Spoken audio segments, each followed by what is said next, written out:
La mystique au sens propre, ceci de commun avec la mystique, selon l'usage courant du terme, qu'elle met l'accent sur l'élément irrationnel plus que sur les aspects sociaux, moraux ou dogmatiques de la religion.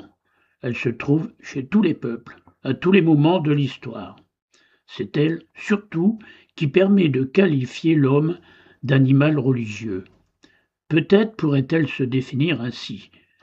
Le désir mystérieux, éprouvé comme sacré, antérieur à toute justification rationnelle, parfois inconscient, mais profond et incoercible de l'âme qui s'efforce d'entrer en contact avec ce qu'elle tient pour l'absolu, généralement son Dieu, parfois aussi une entité plus vague, l'être en soi, le grand tout, la nature, l'âme du monde.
Ainsi pourrait-on esquisser en quelques traits un schéma de la vie mystique entendu au sens chrétien.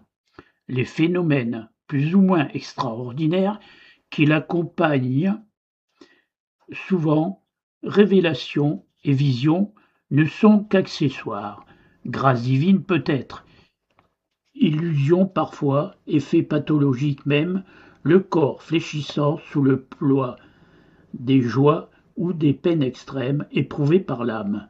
Les théologiens s'en méfient plus ou moins. Dans tous les cas, ces phénomènes ne sont jamais considérés comme l'essentiel.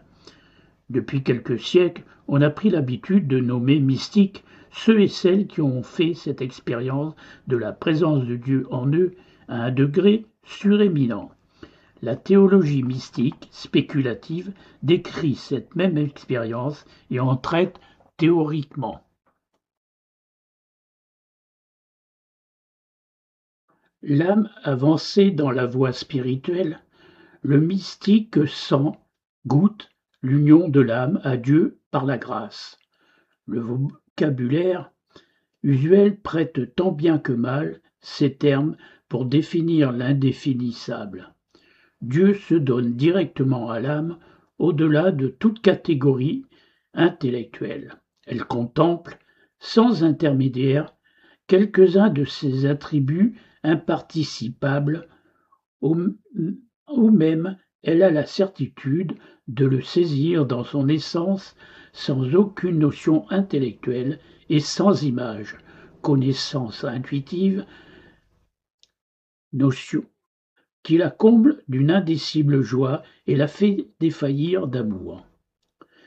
Tous les mystiques ont parlé de cette expérience de l'âme ravie en Dieu, état violent et bref donné dans l'extase, rap de l'âme, rapidement enlèvement de l'esprit, dit sainte Thérèse d'Avila.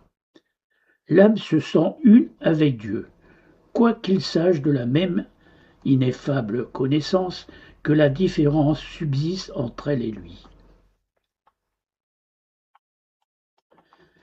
Quelle est donc cette douceur qui sait parfois me toucher, me saisir avec tant de violence et de suavité que je deviens comme absolument étranger à moi-même et ne sais où je suis emporté. Ce que la grâce sanctifiant opère dans ce quelque chose, cette étincelle de l'âme, c'est la naissance du Verbe. Le Logos, Fils unique de Dieu, a pris un corps de chair et est devenu le Christ pour que les hommes justifiés par la grâce retournent à Dieu et par lui. La grâce qui est la vie de l'âme fait que l'homme est un avec Dieu, vit et agit en lui, devient le Fils de Dieu, le frère du Christ. Le premier fruit de l'incarnation du Christ, Fils de Dieu, c'est que l'homme soit par la grâce de l'adoption ce que le Christ est par nature. Conformément à cette parole, il leur a donné pouvoir de devenir fils de Dieu et à celle-ci. Plus les puissances de l'âme sont parfaites et dépouillées, plus elles reçoivent parfaitement et abondamment ce qu'elles accueillent. Plus elles reçoivent, plus leur joie est grande, plus elles font un avec ce qu'elles reçoivent, en sorte que la puissance supérieure de l'âme, qui est dépouillée de toute chose et n'a rien de commun avec quoi que ce soit, n'accueille rien de moins que Dieu lui-même dans l'abondance et la plénitude de l'être. Et les maîtres affirment que cette union, ce flux et cette félicité ne peuvent se comparer à aucune joie, à aucune félicité.